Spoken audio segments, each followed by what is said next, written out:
चलो अभी हम पढ़ते हैं नाइट्रोजन का केमिकल प्रॉपर्टी। इसके पहले हमने फिजिकल प्रॉपर्टी पढ़ा, केमिकल प्रॉपर्टी रासायनिक गुण देखते हैं। तो रासायनिक गुण में सबसे पहले हम जानते हैं कि नाइट्रोजन गैस जो है वो एक निष्क्रिय गैस है। बोला जाए तो एकदम निष्क्रिय नहीं है, लेकिन फिर भी निष्क्रिय है। किस सेंस में कि नाइट्रोजन जनरली साधारणतः किसी से प्रतिक्रिया बहुत ही कम करता है, ना के बराबर ही करता है, या कुछ स्पेशल कंडीशन में ही करता है। अब नाइट्रोजन गैस, जैसे कि हम बोल रहे हैं कि नाइट्रोजन गैस क्या है, एक निष्क्रिय गैस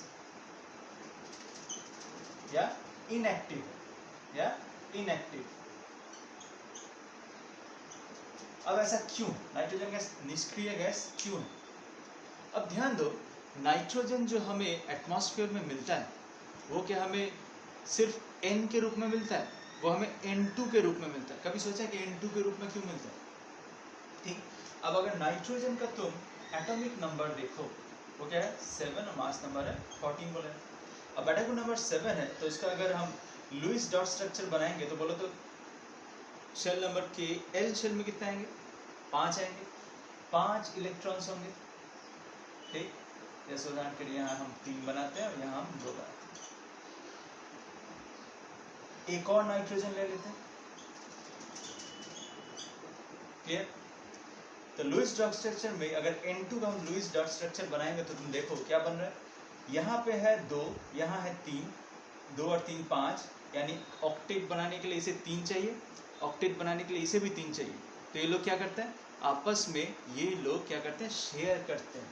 ये जो है इलेक्ट्रॉन पेयर को शेयर कर रहे हैं, इलेक्ट्रॉन पेयर को शेयर कर रहे हैं, इलेक्ट्रॉन पेयर को शेयर कर रहे हैं। यानी देखो 3 इलेक्ट्रॉन पेयर हैं जो ये शेयर कर रहे हैं। यानी यहाँ पे जो है कोवलेंट बॉन्ड बन रहा है, लेकिन कितने बॉन्ड बन रहे हैं, ट्रिपल बॉन्ड बन रहे हैं, 3 बॉन्ड बन रहे हैं। यानी नाइट्रोजन जो है दूसरे नाइट्रोजन के साथ 3 बॉन्ड्स बना रहे हैं। ठीक, और तब जाके ये बन रहा है क्या, तब जाके बन रहा है नाइट्रोजन N2। ठीक, तब जब ये नाइट्रोजन का एक मॉलिक्यूल बना है। तो इस नाइट्रोजन के मॉलिक्यूल में ये दोनों नाइट्रोजन के एटम्स किस तरह से बॉन्डेड है, कोवलेंटली बॉन्डेड है, वो भी किस तरह से, ट्रिपल बॉन्ड से बॉन्डेड। यानी इनकी शक्ति क्या है, बहुत ज़्यादा है। अब मान लो अगर एक कार है, मान लो एक कार और एक कार, अगर एक रस्सी, इन दोनों के बीच में एक ही रस्सी, एक ही रोप है और दोनों आपस में खींच रहे हैं, उसमें ज़्यादा शक्ति है, या अगर एक रस्सी की जगह हम 3 रस्सी लगा दें, 3 रस्सियों से एक बंधे हो और फिर अगर खींचा जाए तब उसमें ज़्यादा शक्ति होगी। तो जाहिर सी बात है 3 अगर रस्सियाँ होंगी तो ज़्यादा शक्तिशाली होंगी, या इनका अट्रैक्शन, इनका बल जो होगा ज़्यादा शक्तिशाली होगा। तो उसी तरह से जब 2 नाइट्रोजन आपस में ट्रिपल बॉन्ड से जुड़े हुए हैं, यानी उनको सेपरेट करने के लिए बहुत ज़्यादा मात्रा में हमें क्या चाहिए, एनर्जी चाहिए, या बहुत ज़्यादा मात्रा में हमें ऊर्जा चाहिए। तो इसीलिए जनरली नाइट्रोजन जो है N2, ये क्या एक निष्क्रिय अवस्था में रहता है, क्योंकि इन्हें अलग करने के लिए, इन्हें प्रतिक्रिया करवाने के लिए हमें क्या चाहिए, बहुत ज़्यादा तापमान चाहिए, बहुत ज़्यादा ऊर्जा चाहिए, बहुत ज़्यादा दबाव चाहिए। क्लियर? तो क्या नाइट्रोजन गैस किसी के साथ प्रतिक्रिया नहीं करेगा? तो क्या नाइट्रोजन किसी के साथ रिएक्ट नहीं करेगा? नहीं करेगा। तो हमने जो जाना कि नाइट्रोजन को रिएक्ट करने के लिए क्या चाहिए, उसे हाई टेम्परेचर देना होगा, हाई प्रेशर देना होगा, या कुछ कैटलिस्ट देना होगा, उत्प्रेरक देना होगा, तभी जाके नाइट्रोजन रिएक्ट करेगा दूसरे केमिकल्स के साथ, नाइट्रोजन प्रतिक्रिया करेगा। क्लियर हुआ? यहाँ तक समझ में आया? अब हम देखते हैं कि नाइट्रोजन कैसे रिएक्ट करता है दूसरे तत्वों के साथ। अब ध्यान से देखिए। तो सबसे पहले हम देखते हैं रिएक्शन विद हाइड्रोजन, हाइड्रोजन के साथ प्रतिक्रिया नाइट्रोजन की। तो जैसे कि हमने जाना कि नाइट्रोजन जो है वो एक निष्क्रिय गैस है, या निष्क्रिय कंडीशन में रहता है, इनएक्टिव है, तो उसे प्रतिक्रिया करवाने के लिए हमें उच्च तापमान या उच्च दबाव चाहिए। तो अब ध्यान दो, अगर हाइड्रोजन के साथ हम प्रतिक्रिया करवा रहे हैं नाइट्रोजन का, तो हमें एक चीज़ ध्यान रखना होगा कि ये रेशियो होगा 1:3, यानी 1 भाग नाइट्रोजन का और 3 भाग हाइड्रोजन का। अब देखो कैसे, N2 प्लस H2 का 3H2, यानी 3 भाग H2। 1:3 के अनुपात में अगर नाइट्रोजन के साथ हाइड्रोजन को मिलाए और टेम्परेचर होगा 450 डिग्री सेल्सियस से 500 डिग्री सेल्सियस, 450 से 500 डिग्री सेल्सियस तापमान पर 200 एटमॉस्फेरिक 200 एटमॉस्फेरिक प्रेशर पर, और आयरन और मॉलिब्डेनम, आयरन और मॉलिब्डेनम यानी लोहा और मॉलिब्डेनम उत्प्रेरक के रूप में ये सारे कंडीशन होने चाहिए। क्या है कंडीशन? 450 से 500 डिग्री तापमान पर, 200 एटमॉस्फेरिक प्रेशर पर आयरन और मोलिब्डेनम उत्प्रेरक के रूप में होंगे और 1:3 के अनुपात में नाइट्रोजन और हाइड्रोजन होगा, तब जाके ये दोनों नाइट्रोजन जो है हाइड्रोजन के साथ प्रतिक्रिया करेगा और बनाएगा एमोनिया NH3 बैलेंस करने के लिए 2। तो क्लियर हुआ? तो ये है रिएक्शन विद हाइड्रोजन। तो इस रिएक्शन विद हाइड्रोजन को N2 + 3H2 बना एमोनिया। ये प्रोसेस तुमने पहले भी देखा हुआ है, जब हम एमोनिया पढ़ रहे थे तब तुमने ये प्रोसेस देखा होगा। कहाँ? हेवर्स प्रोसेस में। हेवर्स प्रोसेस में तुमने ये देखा हुआ है। यानी ये प्रोसेस क्या है? हेबर प्रोसेस है। और ये इतना ज़्यादा तापमान, इतना ज़्यादा एटमॉस्फेरिक प्रेशर, अब जनरली ये साधारण प्रयोगशाला में तो नहीं होगा। तो ये हेबर प्रोसेस का इस्तेमाल हम लोग नाइट्रोजन से हाइड्रोजन को मिला के हम लोग एमोनिया बनाने का इस्तेमाल करते हैं। किस लिए? कहाँ पे करते हैं? फैक्ट्रीज में करते हैं, यानी इंडस्ट्रियल स्केल में एमोनिया बनाने के लिए हम लोग हेबर प्रोसेस का इस्तेमाल करते हैं, जहाँ पे नाइट्रोजन के साथ हाइड्रोजन की प्रतिक्रिया होती है। क्लियर हुआ? समझ में आया? अब हम देखते हैं रिएक्शन विद कैल्शियम। कैल्शियम के साथ नाइट्रोजन कैसे रिएक्ट करता है। तो बहुत अधिक ताप पर कैल्शियम के साथ नाइट्रोजन संयोग करके कैल्शियम नाइट्राइड बनाता है, Ca3N2। तो ध्यान से देखो, क्या कैल्शियम के साथ नाइट्रोजन ये बहुत ज़्यादा तापमान पर, अधिक ताप पर रिएक्ट करके क्या बनाता है? Ca3N2 बैलेंस करने के लिए यहाँ होगा 3। ठीक, तो अधिक ताप पर कैल्शियम के साथ नाइट्रोजन रिएक्ट करके हमारा क्या बना रहा है? कैल्शियम नाइट्राइड Ca3N2 बनाता है। क्लियर? ये परीक्षा में आ सकता है कि कैल्शियम के साथ नाइट्रोजन रिएक्ट करके क्या बनता है, तब तुम्हें लिखना होगा कैल्शियम नाइट्राइड बनाता है। ये जस्ट याद रख लेना, ठीक है। अब हम लोग देखते हैं reaction with calcium carbide CaC2। अब ये एग्जाम के लिए बहुत ही इंपॉर्टेंट है, परीक्षा में बहुत बार आता है। तो calcium carbide CaC2, calcium carbide के साथ नाइट्रोजन N2 रिएक्शन होता है। टेम्परेचर जो होता है वो प्राय 1000 डिग्री सेल्सियस से 1100 डिग्री सेल्सियस, 1000 से 1100 डिग्री सेल्सियस में गर्म करने पे कैल्शियम कार्बाइड के साथ नाइट्रोजन को उत्पन्न होता है कैल्शियम साइनामाइड और कार्बन। उत्पन्न होता है कैल्शियम साइनामाइड। ये जो निकला है इसे कहते हैं हम लोग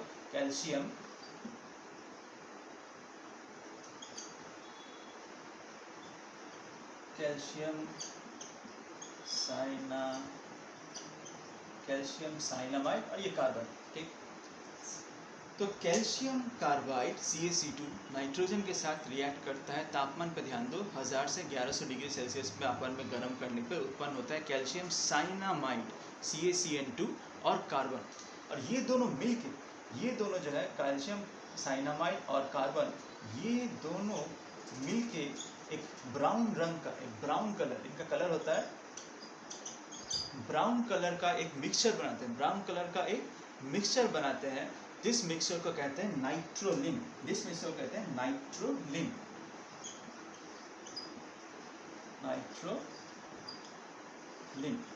इस मिक्सचर को कहते हैं नाइट्रोलिन। ब्राउन कलर का मिक्सचर है जो कैल्शियम साइनामाइड और कार्बन, कैल्शियम साइनामाइड और कार्बन के संयोग से एक ब्राउन कलर का मिक्सचर बनता है, जिसे हम लोग कहते हैं नाइट्रोलिन। परीक्षा में बहुत बार आता है कि नाइट्रोलिन किसे कहते हैं, तब तुम्हें ये प्रतिक्रिया लिखनी होगी। ठीक, या नाइट्रोलिन किसे कहते हैं, तब कम से कम तुम्हें ये तो लिखना ही होगा कैल्शियम साइनामाइड और कार्बन के संयोग से जो मिक्सचर बनता है ब्राउन कलर का, उसे हम लोग कहते हैं नाइट्रोलिन। अब इसका उपयोग क्या है? नाइट्रोलिन का उपयोग क्या है? नाइट्रोलिन का यूज जो है, उपयोग जो है, नाइट्रोलिन का यूज है खाद के रूप में। खाद यानी फर्टिलाइजर के रूप में हम लोग नाइट्रोलिन का इस्तेमाल करते हैं। यानी पेड़ पौधे जो है, पेड़ पौधे जिन जमीनों में नाइट्रोजन की कमी हो जाती है, वहाँ पे हम लोग इस तरह के खाद देते हैं जहाँ पे नाइट्रोजन मिलता है, ताकि तो हम लोग नाइट्रोलिन का इस्तेमाल करते हैं एज ए खाद, फर्टिलाइजर के रूप में। क्लियर हो? अब हम बढ़ते हैं नाइट्रोजन फिक्सेशन। बहुत इंपॉर्टेंट, बहुत इंपॉर्टेंट है। अब ये नाइट्रोजन फिक्सेशन है क्या? अब जैसे कि हम जानते हैं कि नाइट्रोजन जो एक निष्क्रिय पदार्थ है, तब वो नाइट्रोजन हमारे शरीर में कैसे पहुंचता है? कभी सोचा कि क्या हमें नाइट्रोजन की वैसे ज़रूरत है भी? तो ये जानो कि हमारे शरीर में जो प्रोटीन्स हैं या DNA है, उनमें नाइट्रोजन की ज़रूरत होती है, उनमें नाइट्रोजन होता है। ठीक, तो हमारे शरीर में नाइट्रोजन पहुंच कैसे रहा है कि हम जो ऑक्सीजन ले रहे हैं, हम जो सांस ले रहे हैं, उसमें नाइट्रोजन जो हमारे शरीर में प्रवेश कर रहा है, क्या नाइट्रोजन उसी तरह से एब्जॉर्ब हो जा रहा है हमारे शरीर में? तो आंसर है नहीं, क्योंकि हमें मालूम है नाइट्रोजन को जो उनका स्ट्रॉन्ग ट्राइवेलेंट बॉन्ड है उसे तोड़ने में बहुत ज़्यादा ऊर्जा लगेगी, जो हमारे शरीर में इतनी ऊर्जा उत्पन्न नहीं होगी। तो उससे इस नाइट्रोजन को हमारे शरीर में कैसे पहुंचाया जाएगा? ये कहाँ से पहुंचता है हमारे शरीर में? हम जिन पेड़ पौधों को खाते हैं या जो प्राणियों को खाते हैं, जो कि पेड़ पौधे खाते हैं, उन प्राणी या पेड़ पौधे के जरिए हमारे शरीर में नाइट्रोजन पहुंचता है। तो ये नाइट्रोजन उन प्राणियों या उन पेड़ पौधों के शरीर में कैसे पहुंचता है? तो ये जो पर्यावरण एटमॉस्फेयर का जो नाइट्रोजन है वो किसी तरह से हमारे उन पेड़ पौधों में पहुंचता है। तो पेड़ पौधों में पहुंचता कैसे है, ये हम जानेंगे नाइट्रोजन फिक्सेशन में। यहाँ से देखो, नाइट्रोजन जो है, नाइट्रोजन और ऑक्सीजन, अब ये नाइट्रोजन ऑक्सीजन की रिएक्शन भी यहाँ से देख सकते हो। नाइट्रोजन और वायुमंडल में मौजूद ऑक्सीजन, ये दोनों अगर यहाँ पे इलेक्ट्रिक स्पार्क हो, अब हमारे वायुमंडल में इलेक्ट्रिक स्पार्क होना मतलब क्या, यानी बिजली कड़कना। जब बिजली कड़कती है तो क्या बहुत ज़्यादा अमाउंट ऑफ एनर्जी रहती है, बिजली में बहुत ज़्यादा अमाउंट ऑफ एनर्जी रहती है, यानी बहुत ज़्यादा ऊष्मा भी रहती है। तो इतनी ज़्यादा ऊष्मा में हमें मालूम है कि इतनी ज़्यादा हमें उस ऊष्मा में या ऊर्जा में आसानी से नाइट्रोजन ब्रेक हो जाएगा। तो नाइट्रोजन और ऑक्सीजन, वायुमंडल में मौजूद नाइट्रोजन ऑक्सीजन जो है इलेक्ट्रिक स्पार्क के कारण क्या होता है, ये बदल जाता है नाइट्रिक ऑक्साइड में, NO में। बैलेंस करेंगे तो यहाँ आएगा 2, नाइट्रिक ऑक्साइड में बदल जाता है। ठीक, तो ये रिएक्शन तुम ये भी देख सकते हो कि नाइट्रोजन के साथ ऑक्सीजन की प्रतिक्रिया हाई इलेक्ट्रिक स्पार्क में नाइट्रिक ऑक्साइड में बदल जाती है। तो वायुमंडल में भी ऐसा ही करता है। अब ये नाइट्रिक ऑक्साइड जो है, नाइट्रिक ऑक्साइड पुनः क्या करता है, नाइट्रिक ऑक्साइड जो बना इलेक्ट्रिक स्पार्क के कारण, यानी विद्युत ऊर्जा के कारण या जो बिजली कड़की उसके कारण, ये नाइट्रिक ऑक्साइड पुनः वायुमंडल में मौजूद जो ऑक्सीजन है उसके साथ दोबारा रिएक्ट करता है, शीघ्र रिएक्ट करके बना क्या देता है, बना देता है नाइट्रोजन डाइऑक्साइड। ना क्या बना देता है, नाइट्रोजन डाइऑक्साइड। क्लियर हुआ? ठीक, अब ये नाइट्रोजन डाइऑक्साइड क्या कहता है, ये नाइट्रोजन डाइऑक्साइड जो है जो वायुमंडल में बना, ये नाइट्रोजन डाइऑक्साइड, अब देखो बिजली कड़की है तो जाहिर सी बात है बिजली कड़केगी तो बादल भी होंगे, बादल है तो यानी उसमें जल के कण भी होंगे। तो ये नाइट्रोजन डाइऑक्साइड जो है ये क्या करता है, बादलों में मौजूद जो वाटर है, जो मॉइस्चर है, उसके साथ रिएक्ट कर जाता है और रिएक्ट करके क्या बनाता है, ये नाइट्रिक अम्ल बनाता है, HNO3 नाइट्रिक अम्ल बनाता है और क्या उत्पन्न करता है, नाइट्रिक अम्ल के साथ उत्पन्न करता है NO, वही नाइट्रोजन ऑक्साइड, नाइट्रिक ऑक्साइड उत्पन्न कर रहा है। यही नाइट्रिक ऑक्साइड दोबारा कहाँ चला जाएगा, दोबारा इस प्रोसेस में आ जाएगा, दोबारा यहाँ से ऑक्सीजन रिएक्ट होगा, फिर नाइट्रोजन डाइऑक्साइड उत्पन्न होगा, फिर नाइट्रोजन डाइऑक्साइड पानी के साथ मिलकर फिर नाइट्रिक अम्ल बनाएगा। क्लियर? तो ये प्रोसेस चल रहा है। क्लियर हुआ? समझ में आया यहाँ तक? तो अब ध्यान दो, अब अगर इसको बैलेंस करेंगे इक्वेशन को तो यहाँ आएगा 3, यहाँ आएगा 2।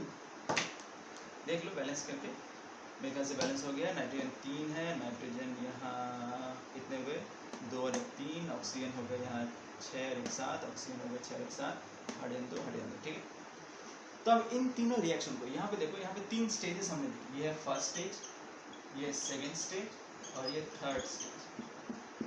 ये 3 स्टेजों पे ध्यान दो। तो पहले स्टेज में क्या होता है, जब बिजली कड़कती है तो सबसे पहले स्टेज में क्या होता है, नाइट्रोजन के साथ ऑक्सीजन जो है वो इलेक्ट्रिक स्पार्क का नाइट्रिक ऑक्साइड बनाता है। नाइट्रिक ऑक्साइड वायुमंडल में मौजूद ऑक्सीजन, और यहाँ पे जो है बहुत ही कम ताप है, ये बहुत ही कम ताप, यानी वायुमंडल में जो ताप है उसी कम ताप में ही ये क्या होता है, नाइट्रिक ऑक्साइड ऑक्सीजन के साथ मिलकर नाइट्रोजन डाइऑक्साइड बना देता है।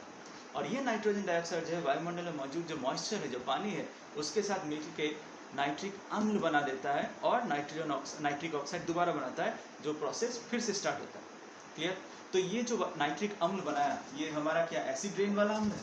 नहीं, ये इसे हम एसिड रेन वाला अम्ल नहीं कहेंगे, क्योंकि बारिश की मात्रा बहुत ज़्यादा है और इसमें ये जो उत्पन्न होता है नाइट्रिक अम्ल, ये उसकी तुलना में बहुत ही कम है, यानी ये हम नहीं कहेंगे एसिड वृष्टि है। इसे हम अम्लीय वर्षा, जो एसिड रेन है वो नहीं कहेंगे, लेकिन इसे कह सकते हैं कि बारिश के पानी में नाइट्रिक अम्ल भी होता है। और ये नाइट्रिक अम्ल, ये HNO3 नाइट्रिक अम्ल जब गिरता है ज़मीन पे, धरती पे, सॉइल पे, तब क्या होता है, सॉइल में मौजूद जो खनिज है, जो मिनरल्स है, उनके साथ ये रिएक्ट करता है और खनिज के लवण बनाता है। जैसे उदाहरण के लिए पोटेशियम नाइट्रेट बना देगा या सोडियम नाइट्रेट बना देगा। तो ये जो है खनिज के लवण, पोटेशियम नाइट्रेट, सोडियम नाइट्रेट, ये क्या करते हैं, जमीन की उर्वरक शक्ति को बढ़ाते हैं। और यही पोटेशियम नाइट्रेट, सोडियम नाइट्रेट या दूसरे लवण जो है वो क्या करते हैं, हमारे प्लांट्स, जो पेड़ पौधे हैं वो इन्हें एब्जॉर्ब करते हैं और अपने अंदर ग्रहण करते हैं। और फिर जब हम उन पेड़ पौधों को खाते हैं तो क्या होता है, यही नाइट्रोजन, यही जो सॉल्ट्स है हमारे शरीर में पहुंचते हैं और नाइट्रोजन हमारे शरीर में पहुंचता है, जो हमें बहुत ही काम आता है। क्लियर बात? तो ये 3 प्रोसेस तुमने समझे, किस तरह से नाइट्रोजन को फिक्स किया जाता है, एटमॉस्फेरिक नाइट्रोजन किस तरह से हमारे शरीर में पहुंचता है, ये प्रोसेस स्टेप समझ गए? क्लियर हुआ? अब हम लोग देखते हैं यूजेस ऑफ नाइट्रोजन, नाइट्रोजन का उपयोग। तो सबसे पहला पॉइंट देखो, हेबर्ट विधि में NH3 के निर्माण में। तो हमें मालूम है, हमने सीखा है कि किस तरह से नाइट्रोजन हाइड्रोजन को 1:3 के अनुपात में हेबर्ट प्रोसेस में हम लोग इंडस्ट्रियल उपयोग में अमोनिया बनाने के लिए हेबर्ट प्रोसेस में नाइट्रोजन का इस्तेमाल करते हैं। ये है पहला पॉइंट। सेकेंड, हमने ये भी जाना था नाइट्रोलिन, यानी कैल्शियम साइनामाइड और कार्बन का योग जो था नाइट्रोलिन, वो खाद बनाने में हम लोग नाइट्रोजन का इस्तेमाल करते हैं। तीसरा पॉइंट देखो, मान लो कॉफ़ी, घी, उसमें देखा होगा कॉफ़ी का हिस्सा होता है कुछ और ऊपर कुछ खाली हिस्सा होता है। तो उस खाली हिस्से में अगर हम एयर यानी हवा को हटा दें, उसकी जगह अगर नाइट्रोजन डाल दें तो इसका फ़ायदा क्या होगा, जैसे कि हमें मालूम है नाइट्रोजन की निष्क्रिय है, रिएक्ट नहीं करती है। तो इससे होगा क्या, कॉफ़ी या घी या इसी तरह के दूसरे पदार्थ जो है, फूड प्रिजर्वेटिव फूड्स जो है जिनको हम पैकेटिंग करते हैं या कैनिंग करते हैं, उनका गंध और रंग क्या होता है, सुरक्षित रहता है, क्योंकि वो नाइट्रोजन के साथ रिएक्ट नहीं करता। और यही प्रॉपर्टी हम लोग बल्ब में भी इस्तेमाल करते हैं। बल्ब में भी जो बल्ब का जो हिस्सा होता है उसके अंदर फिलामेंट होता है, ये जो खाली हिस्सा जो होता है, जो लगता है उसके अंदर हवा है, लेकिन हवा नहीं होती, असल में उसके अंदर क्या है, नाइट्रोजन होता है। नाइट्रोजन डालने से क्या होता है, जो फिलामेंट जो बर्न हो रहा है, ये क्या होता है, ये नाइट्रोजन के साथ रिएक्ट नहीं करता है, क्योंकि हमें मालूम है नाइट्रोजन निष्क्रिय है। तो इससे क्या होता है, हमारा फिलामेंट जो होता है बचा हुआ रहता है, वो ज़्यादा दिनों तक चलता है। लेकिन इसके अलावा, नाइट्रोजन के अलावा अगर यहाँ ऑक्सीजन होता है या एयर होता है, तो उससे क्या होता है, ये फिलामेंट जब बर्न होता है तो उस एयर के साथ रिएक्ट करता है और फिलामेंट का क्षय होता है, यानी वो धीरे धीरे क्षय होता है और वो जल्दी कट जाता है। तो ये हमारे कुछ उदाहरण नाइट्रोजन के यूजेस थे।